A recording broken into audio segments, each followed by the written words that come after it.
তোমার ভিতরে কোনো ডিসিপ্লিন নাই, এলোমেলো এলোপাথারি ভাবে জীবনযাপন করতেছো। ঘুম থেকে উঠতেছো সকাল 10টায় 12টায়, রাতের বেলা তুমি ভাবতেছো আমি আজকে ট্রেডিং এর একটা স্ট্র্যাটেজি শিখবো, আমার একটা সেট আপ বানাবো, কিন্তু তা না করে তুমি ফেসবুকে ঢুকলা, ইনস্টাগ্রামে ঢুকলা, এরপরে স্ক্রলিং শুরু করলা, তোমার ব্রেন ওইখান থেকে ডাইভার্ট হয়ে গেল।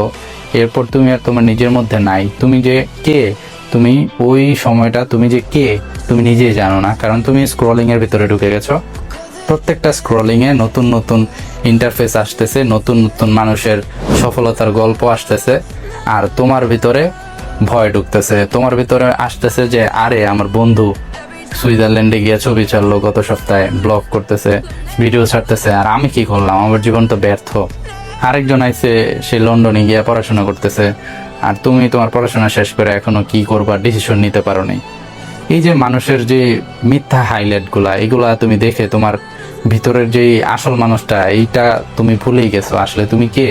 তখন তোমার নিজেকে তুমি প্রশ্নবিদ্ধ করতে পারো না, তোমার মধ্যেই তো তুমি নাই। এই যে মানুষের মিথ্যা হাইলাইট, তোমরা কি ওই মানুষটাকে পার্সোনালি চিনো? যে মানুষটার হাইলাইট দেখে তুমি আফসোস করতেছো, তুমি নিজের দোষারোপ করতেছো, নিজের প্রতি আত্মবিশ্বাস হারাই ফেলতেছো।